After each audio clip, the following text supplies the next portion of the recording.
ৰামেশ্বৰ ৰামেশ্বৰ প্ৰথম কেণ্ডিডেটজনক মাতক। হ'ব ছাৰ, মই মাতি দিছোঁ। ছাৰ সোমাব পাৰিমনে? অঁ আহা আহা, ভিতৰলৈ সোমাই আহা। Thank you sir. বহা বহা, ইয়াতে চকীখনতে বহা। Thank you sir. তোমাক এইটো অফিচলৈ স্বাগতম জনাইছোঁ। তুমি পৰীক্ষাটো ভালকৈ দিবা আৰু পাছ কৰা যদি আপোনাৰ চাকৰি পোৱা যাব। তোমাৰ প্ৰথম প্ৰশ্নটো হৈছে, এটা হাঁহে যদি এদিনত এটাকৈ কণী পাৰে, সেই হাঁহটোৰ বয়স কিমান? ছাৰ এইটো প্ৰশ্ন মই উত্তৰ কেনেকৈ দিম? হাঁহটোৰ বয়স কিমান মই কেনেকৈ জানিম? তোমাৰ 2 নম্বৰ প্ৰশ্নটো হৈছে, ইয়াৰ পৰা যদি মৰিগাঁৱলৈ ভাড়া 200 টকা, 5 কেজি বৰা চাউলৰ দাম কিমান? ছাৰ আপুনি ইয়াক কি প্ৰশ্ন কৰি আছে? সেনেটা মই এইবিলাক একো নাজানো, যা মই ইণ্টাৰভিউ নিদিওঁ। হা নিদিওঁ মই ইণ্টাৰভিউ। সহজ সহজ উত্তৰকেইটা নাজানা, যা এনেকুৱা মানুহ মোক নালাগেও। ৰামেশ্বৰ 2 নম্বৰ কেণ্ডিডেটজনক মাতক। ছাৰ সোমাব পাৰিমনে? অঁ আহা আহা, ইয়াতে বহা। Thank you sir. আমাৰ অফিচলৈ তোমাক প্ৰথমতে স্বাগতম জনাইছোঁ।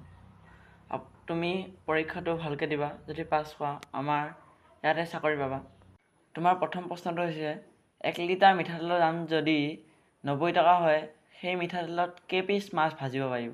ছাৰ আমাৰ ঘৰত দেউতাই মাছে নানে, মই কেনেকৈ গম পাম?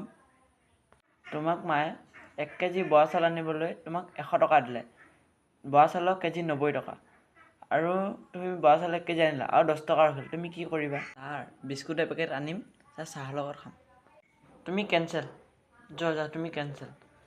তুমি 10 টকা যে ৰখিছিলা চিখৰ খাব লাগিছিল, নহ'ব, তুমি কেঞ্চেল। ছাৰ মই এনেই কৈছিলোঁ, মই চিখৰে খালোঁ হয়। মই এনেইহে কৈছিলোঁ, তুমি মানে চিখৰ খোৱা মানুহ ইয়াত এলাউড নাই, তুমি যাব পাৰা। এইটো অফিচত মই ঘেণ্টাও নহওঁ, যা। ৰামেশ্বৰ নেক্সট কেণ্ডিডেটক মাতা। আহা আহা, ভিতৰলৈ সোমাই আহা। বহা ইয়াতে বহা।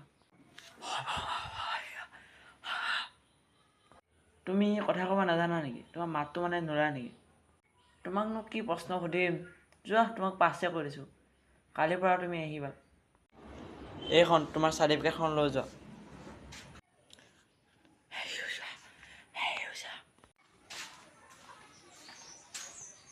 ভাল বেঙেনা দিলোঁ দেই, সি মোক চাকৰি দি দিলা। বেলেগ বেঙেনা দিলোঁ, পাই গৈছে নহয় মছলা। বেলেগে প্ৰশ্নৰ উত্তৰ দিও চাকৰি পোৱা নাই, মই একো নোকোৱাকৈ পালোঁ। য়েছ, ল'ৰাটোলৈকে বেয়াই লাগে, ভগৱানে এনেকৈ জন্ম দিয়ে না। চাকৰি দিছিলোঁ মই, যা যি হ'ব, পিছত দেখা যাব। ৰামেশ্বৰ নেক্সট কেণ্ডিডেট মাতা।